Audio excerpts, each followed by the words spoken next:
السلام علیکم، welcome back to the channel. جیسا کہ آپ کو پتہ ہے، ہم نے اپنی گزشتہ ویڈیو کے اندر قربانی کی اہمیت، قربانی کے فضائل اور قربانی کے مسائل کے اوپر بات کی تھی، اور اس چیز کے اوپر بھی بات کی تھی کہ قربانی کس کس پہ واجب ہے اور کس نصاب سے واجب ہے۔ تو آئندہ اس ویڈیو کے اندر ہم جو ہے قربانی کے جانور کے جو مسائل ہیں ان کو کور کریں گے، اس کے اوپر گفتگو کریں گے کہ قربانی کے جانور کے لیے کیا شرعی حیثیت ہے، قربانی کا جانور کیسا ہونا چاہیے، کس عمر کا ہونا چاہیے اور دیکھنے میں کیسا ہونا چاہیے، اور وہ کون کون سے مسائل ہیں جانور کے ساتھ کہ وہ ہوں تو وہ قربانی کے لیے نہیں ہوتا، اور اگر نہ ہوں تو وہ قربانی کے لیے ٹھیک ہوتا ہے۔ تو یہ جو جانور کی درستگی کے حوالے سے جو ایک چیز ہے، یہ ہمارے معاشرے میں بہت ہی زیادہ کم ہے کہ لوگوں کو اس چیز کا احساس نہیں رہتا، اور بیچنے والا جو ہے وہ بھی اس طرح کا معاملہ نہیں بتاتا کہ جانور کے ساتھ کچھ طرح کا معاملہ ہے۔ وہ لانے کے بعد ایک دو دن بعد جو ہے وہ خریدار کو محسوس ہوتا ہے کہ اس میں کوئی ایسا معاملہ ہے جس کی وجہ سے قربانی نہ ہونے کا خدشہ ہے۔ تو انشاءاللہ کوشش کرتے ہیں کہ قربانی کے جانور کے جو مسائل ہیں ان کو بیان کریں۔ تو دیکھتے ہیں کہ قربانی کے جو جانور ہیں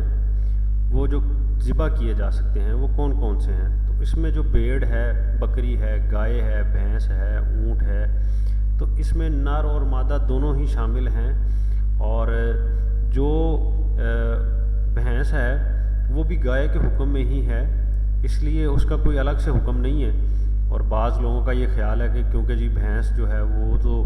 اس حکم میں شامل نہیں ہے، ایسا نہیں ہے، گائے کے حکم میں ہی بھینس کا حکم بھی ہے، کیونکہ دونوں ایک ہی چیز ہیں، قسم تو وہ گائے کی ہی ہے۔ تو اس لیے کوشش کریں کہ اس بحث میں نہ پڑیں، یہ اس کی بھی قربانی بالکل جائز اور درست ہے۔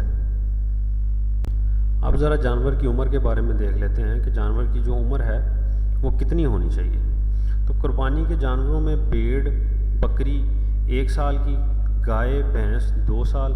اور اونٹ 5 سال کا ہونا ضروری ہے۔ البتہ وہ بھیڑ اور دمبا جو دکھنے میں 1 سال کا لگتا ہو، اس کی قربانی بھی جائز ہے۔ اب ہمارے معاشرے میں ایک چیز بڑی رائج ہے کہ ہم لوگ اکثر مویشی منڈیوں کے اندر یہ چیز دیکھتے ہیں کہ جانور بیچنے والا اکثر جو ہے وہ لوگوں کو بیوقوف بنا کے جو ہے وہ دمبا بیچ دیتا ہے یا بھیڑ بیچ دیتا ہے کہ جی یہ 1 سال کا تو نہیں ہے، لیکن جی فربا ہے، یہ دیکھیں یہ بالکل درست ہے، یہ ٹھیک ہے، حالانکہ اس میں کوئی نہ کوئی کمی کوتاہی ضرور ہوتی ہے۔ تو آپ یہ کوشش کریں کہ اس کی زیادہ تسلی بخش چیز یہ ہے کہ آپ کسی ایسے بندے سے لیں کہ اس کے اوپر آپ کو اعتماد ہو، اور اتنا اعتماد ہو کہ وہ آپ کے ساتھ غلط بیانی نہیں کرے گا، کہ وہ اگر آپ کو بتا رہا ہے کہ یہ دمبا جو ہے وہ 6 ماہ کا ہے یا یہ 7 ماہ کا ہے، لیکن وہ اتنا صحت مند لگ رہا ہے کہ وہ سال کے دمبے اور یا بکرے کے برابر ہے، تو پھر آپ اس کو خرید سکتے ہیں، اس کی قربانی بھی جائز ہے اور یہ چیز بالکل درست ہے۔ اب اس کے اوپر جو ہے اس بات کے اوپر ہم دلیل کے لیے ایک نبی پاک صلی اللہ علیہ وسلم کی حدیث موجود ہے، وہ بھی بتا دیتے ہیں۔ حضرت جابر بن عبداللہ رضی اللہ تعالیٰ عنہ جو ہیں وہ اس حدیث کو روایت کرتے ہیں کہ رسول اکرم صلی اللہ علیہ وسلم نے فرمایا، قربانی کے لیے عمر والا جانور جو ہے وہ ذبح کرو، وہاں اگر ایسا جانور میسر نہ ہو تو پھر 6 ماہ کا دمبا ذبح کرو جو سال کا لگتا ہو۔ تو اب اس میں بھی آپ یہ چیزیں دیکھیں کہ جانور کا صحت مند ہونا قربانی کے لیے بہت ہی زیادہ ضروری ہے، اور اس کا فربا ہونا اور اس کی جو صحت ہے، اس کی جو جسامت ہے وہ بالکل بچگانہ نہ لگتی ہو، بڑی لگتی ہو، بے شک اس کی عمر کم ہی ہو جیسا کہ اس حدیث سے بھی آپ کو ثابت ہو رہا ہے، لیکن جو اس کی جسامت ہے وہ یہ بتا رہی ہو کہ وہ 1 سال کا لگتا ہے، صحت مند جانور ہے۔ تو یہ چیز جو ہے اس کو مد نظر رکھنا بڑا ضروری ہے۔ اب آگے ہم دیکھتے ہیں کہ جو قربانی کے بڑے جانور ہیں جیسے اونٹ ہے، بھینس ہے، تو اس میں جو گائے ہے یا اس طرح کے دوسرے جانور جو بڑے جانوروں میں آتے ہیں، تو عموماً یہی جانور جو ہیں یہ 3 بڑے جانور ہیں جو کہ ایسے حصوں والے جانور جو ہیں وہ شمار ہوتے ہیں کہ ان میں جو ہے وہ 7 آدمی جو ہیں وہ شریک ہو سکتے ہیں۔ اس کے لیے جو ہے ایک حدیث شریف بھی موجود ہے جو کہ حضرت جابر رضی اللہ تعالیٰ عنہ سے روایت ہے، فرماتے ہیں ہم آپ صلی اللہ علیہ وسلم کے ساتھ حج کا احرام باندھ کر نکلے تو آپ صلی اللہ علیہ وسلم نے حکم دیا کہ ہم اونٹ اور گائے میں 7 آدمی شریک ہو جائیں۔ اب ذرا جانور کے حوالے سے جو عمومی مسائل ہیں ذرا ان پہ بھی بات کر لیتے ہیں کہ وہ کون کون سے مسائل ہیں اور جانور جو ہے وہ کس طرح کا ہونا چاہیے، اس کے اوپر بھی بات کر لیتے ہیں کہ یہ کیا عمومی مسائل ہیں جو عام طور پر پائے جاتے ہیں۔ اب نمبر 1 یہ ہے، خصی جانور کی قربانی کرنا جائز بلکہ افضل ہے، ٹھیک ہے۔ نمبر 2 پہ اگر کوئی آدمی عقیقہ کی نیت سے قربانی کے جانور میں اپنا حصہ رکھ لے تو یہ بھی جائز ہے۔ نمبر 3 ایسا لنگڑا جانور جو چلتے وقت پاؤں زمین پر بالکل نہ رکھ سکتا ہو، اس کی قربانی جائز نہیں، البتہ اگر وہ چلنے میں اس پاؤں سے کچھ سہارا لیتا ہو، مطلب تھوڑا سا اس پہ وزن ڈالتا ہو تو پھر جائز ہے، پھر اس میں کوئی مذائقہ نہیں ہے۔ اب نمبر 4 پہ دیکھتے ہیں، اگر کوئی جانور ہے اور اس کے دانت ٹوٹے ہوئے ہیں اور وہ چارہ بھی نہیں کھا سکتا ان جانوروں ان دانتوں سے، تو اس کی قربانی جائز نہیں۔ ہاں اگر کچھ چارہ کھا لیتا ہو، ٹھیک ہے، اور وہ چارہ جو ہے وہ آسانی کے ساتھ کھا رہا ہو ان سے، ٹھیک ہے، تو پھر قربانی اس کی جائز ہے۔ اب نمبر 5 پہ دیکھتے ہیں کہ ایسا جانور جو پیدائشی طور پر جس کا جو ہے ایک کان یا دونوں کان جو ہیں وہ نہ ہوں، یا کان کا تیسرا حصہ یا اس سے زیادہ کٹا ہوا ہو یا چیرا ہوا ہو، تو اس طرح کا جانور جو قربانی کے لیے جائز نہیں۔ اگر اس کے کان کا تیسرے حصے سے کم کٹا ہوا ہے تو پھر وہ قربانی کے لیے جائز ہے۔ نمبر 6 پہ دیکھتے ہیں، اگر جانور کا سینگ ٹوٹا ہوا ہے لیکن جڑ سے نہیں اکھڑا تو اس کی قربانی جو ہے وہ جائز ہے، اور اگر جو ہے وہ جڑ سے اکھڑ چکا ہے تو اس کی پھر قربانی جائز نہیں، کیونکہ اس میں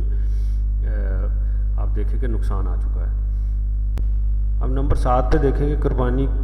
کے لیے جو جانور ہے اگر اس کی دم جو ہے وہ کٹی ہوئی ہے، یا اگر اس کی دم جو ہے وہ تہائی سے زیادہ کٹی ہوئی ہے تو پھر وہ جائز نہیں ہے، اور اگر تہائی سے کم کٹی ہوئی ہے تو پھر وہ جو ہے قربانی کے لیے جائز ہے، ٹھیک ہے۔ اسی طرح 8ویں نمبر پہ دیکھیں کہ گائے یا بھینس وغیرہ کا ایک تھن خراب ہو اور باقی 3 ٹھیک ہوں تو قربانی جائز ہے، اگر 2 تھن خراب ہوں تو قربانی جائز نہیں۔ اسی طرح بکری وغیرہ کا ایک تھن خراب ہو تو بھی قربانی جائز نہیں اس کی۔ اور 9ویں نمبر پہ ہے کہ اگر کوئی ایسا جانور ہے جو اندھا ہے یا کانا ہے یا ایک آنکھ کی تہائی یا اس سے زیادہ روشنی نہ ہو تو اس کی قربانی بھی جائز نہیں ہے۔ اگر اس سے ایک تہائی سے جو ہے وہ کم رہ جاتی ہے تو پھر جائز ہے، اگر مطلب ایک تہائی سے کم ہے تو پھر نہیں لگے گا، اگر اس کی ایک تہائی سے روشنی زیادہ ہے تو پھر وہ لگ جائے گا۔ اب نمبر 10 پہ ذبح کرنے والے کے لیے ضروری ہے کہ مسلمان ہو، لہٰذا مشرک، مجوسی، بت پرست اور مرتد کا ذبح حرام ہے، کیونکہ یہ وہ لوگ ہیں جن کا اللہ تعالیٰ کے ساتھ جو ہے وہ معاملہ درست نہیں ہے، اور یہ دوسرے مذہب کے لوگ ہیں، تو لہٰذا ان کا ذبح کیا ہوا بھی حرام ہی کنسیڈر ہوگا۔ اس لیے اکثر جو ہے وہ قصاب کا جو ہے انتخاب کرتے ہوئے انسان کو اس چیز کا بخوبی علم ہونا چاہیے کہ جو قصاب ہیں وہ مسلمان ہی ہیں، تو یہ زیادہ بہتر ہے۔ اب ذرا قربانی کے گوشت کا حکم جو ہے اس کو بھی شامل حال کر لیتے ہیں اس کے ساتھ ساتھ کہ قربانی کے گوشت کا کیا حکم ہے۔ افضل تو یہ ہے کہ قربانی کے گوشت کے 3 حصے کیے جائیں، ایک حصہ اپنے گھر والوں کے لیے، ایک حصہ رشتہ داروں اور دوست احباب کے لیے، اور ایک حصہ فقراء مساکین میں تقسیم کیا جائے۔ ہاں اگر عیال زیادہ ہوں تو سارا گوشت خود بھی رکھ سکتے ہیں، ٹھیک ہے۔ فتاوی عالمگیری کے اندر جو ہے اس کا جو ہے وہ فتویٰ بیان کیا گیا ہوا ہے۔ اگر قربانی کے جانور میں کئی حضرات شریک ہوں تو گوشت وزن کر کے تقسیم کیا جائے، اندازے سے تقسیم کرنا جائز نہیں۔ قربانی کا گوشت فروخت کرنا یا اجرت میں دینا بھی جائز نہیں، ٹھیک ہے۔ اب اس کے علاوہ آگے دیکھیں، قربانی کی کھال جو ہے اس کو اپنے ذاتی استعمال میں تو آپ لا سکتے ہیں، اس سے آپ مسلح بنا سکتے ہیں، مشکیزہ بنا سکتے ہیں، اس طرح کی کوئی چیز بنا سکتے ہیں، البتہ اس کو فروخت کر کے قیمت استعمال میں لانا جائز نہیں ہے۔ وہ آپ فقراء کو دے دیں جو کہ واجب ہے، وہ ان کو دے دینی چاہیے۔ جو کھال ہے یا اس کی قیمت جو ہے وہ مسجد کی تعمیر میں نہیں لگائی جا سکتی۔ اسی طرح کسی فلاحی ادارے میں بھی اس کا خرچ کرنا درست نہیں، کیونکہ اس میں ضروری ہے کہ اس کا فقراء اور مساکین کو مالک بنا دیا جائے، لہٰذا بہتر یہ ہے کہ قربانی کی کھال کسی دینی مدارس میں دے دیں یا جامعہ کے طلباء کو دی جائے، کیونکہ اس سے ان کی مدد کرنے کا جو ثواب ہے وہ ملتا ہے آپ کو، اور